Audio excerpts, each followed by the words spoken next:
What's going on, y'all? Machiavelli Mills TV. I hit that like button and hit the subscribe button. So I'm watching Isaiah Stewart and the Detroit Pistons get into it with the Minnesota Timberwolves. Who is that? Dante DiVincenzo he getting into it with?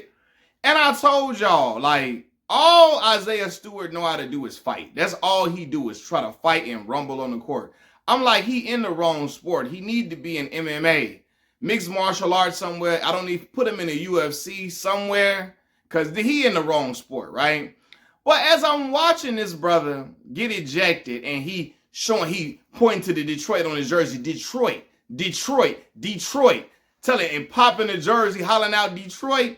I'm like, damn. First of all, is he from Detroit or he just repping the city that he's playing for? And he like, I'm dying, living and dying by the city I'm playing for, right? But nonetheless, my first thought when I saw this is, when I saw him doing all of that, I'm like, I'm so glad I didn't grow up with him.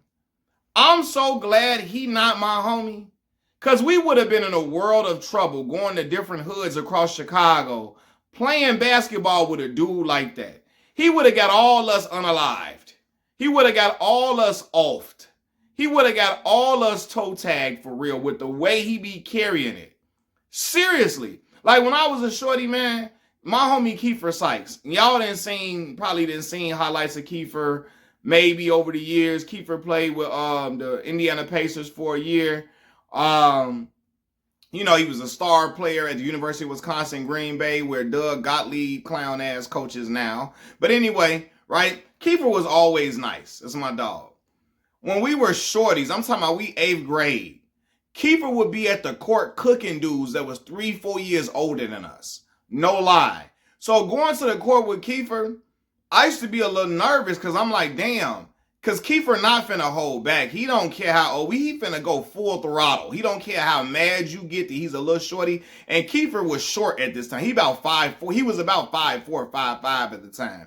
And he grew to be 6 feet even. But he was about 5'5". He was shorter than me. Right? We would go to the court and he would be dogging dudes. And I'm like, these mugs they might get mad. And we might have to run from this park if they get mad enough and if they too deep. Right? Like I remember we went to the court like a couple of weeks after we graduated 8th grade. We went to Jesse Owens Park right off 86 and Jeffrey, 86, 87 and Jeffrey right there, right? I had just moved over there. Like probably 4 months prior to that. So I'm new to the area. We over east, southeast Chicago.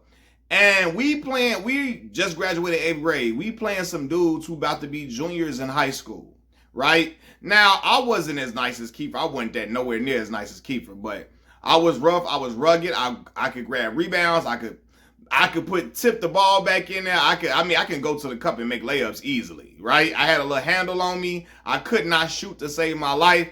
And I wasn't nowhere near as confident as Kiefer. But I knew how to get the rebounds. I knew how to get all of the hustle baskets. I knew how to do all the dirty work. Set picks, everything. Kiefer was nice all the way around. We played this game against these older dudes. Kiefer cooking them, right? And they was trying to talk a little shit. And Kiefer gonna talk shit back.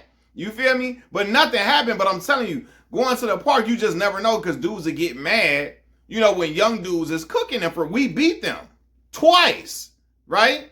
Because of Kiefer, like real talk. I was making some shots, making some layups, tip ins, layups and all of that. But Kiefer was hitting jumpers. He taking dudes to the cup. He making dudes fall, everything, right? I'm setting great picks for him too. Like, you know what I mean? That's my man's. But anyway, like, I thank God Kiefer didn't have a temperament like Isaiah Stewart. We would have been in trouble. Like, seriously, I be looking at him like, man, he the type of dude that'll go into another hood and talking crazy shit, trying to just fight dudes off the rip. And again, we got to run home. Or we got to just run and pray. Pray that like ain't nothing happened to us, nothing, you know what I'm saying? That nothing go wrong or nothing like, nobody come up there like dude from White Men Can't Jump. We be like, man, he would have us praying. I'm like, man, this dude here, boy, I know he was a detriment to his homies. Cause you would have to bust his head to the white meat show. For real, to quote Bernie Mac. You would have to go upside his head. First, he a big old dude. So dude's not finna come with nothing light for him. They finna come with something to hurt him as worse as possible. And he talking shit elbowing folks, knocking folks out the air. I mean, like, hitting dudes upside the head, staring them down while he got them on the ground and hollering and yelling and all. I say, man, Isaiah Stewart, man, I know his homies had to fight a lot.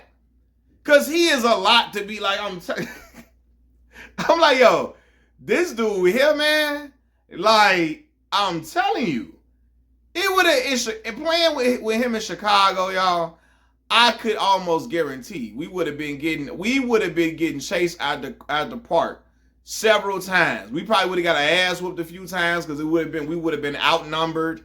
You feel me? Somebody might have been shooting at us because of how he carrying it. I'm like, man, this dude here, damn, man. Like, again, all he know how to do is start shit. That's all he know how to do, man. And I'm like, hey, man, you gonna get like a nice little hefty suspension in a minute. How many technicals do he got? He gotta be by the limit now. He gotta be at that limit to where you gonna have to sit down for at least 15 games or something crazy. Cause this, you just not, like, I know the coach like, hey, calm down, Rasheed Wallace Jr. Calm down, Draymond Jr. It's just, relax, dog. Relax. It's not, I understand you want to be the enforcer, but please don't have us in detriment to, don't be a detriment to the team where we lose in games or we, you know what I mean? Like, you putting us in harm's way. Don't do that. Harm's way as far as losing the game, not physical harm's way, but you know what I mean, right? But I seen him, Detroit. It sounded like when Eminem was on, what's that damn video? Forgot About Dre video? Detroit. He sounded like, shout out to the D though. Shout out to my cousin city, man. Cause y'all know Detroit and Chicago, like, we like cousin cities. You feel me? Shout out to the D. But I'm like, man, I know Detroit, I know they rock with him heavy because when he did it. But I'm just like, boy, he gonna come to the game with some buffs on if he ain't already done it before. He gonna come with, he coming up in there with the joints on. You feel me? But I like, man, I'll be seeing him like, yo, this dude is way too much, man. Every time I see him, I got to make a video about it. But when I saw that yesterday, I'm like, yeah, he would have got us in so much trouble. We would have been in a, what, like, y'all know the old folks, we would have been in a whole heap of trouble. You know what I'm saying? That old school word from back in the day, from them Jim Crow words. We would have been in a whole heap of trouble messing with this brother. This brother, man, godly. Machiavelli Mills TV. I'm out, y'all. Peace.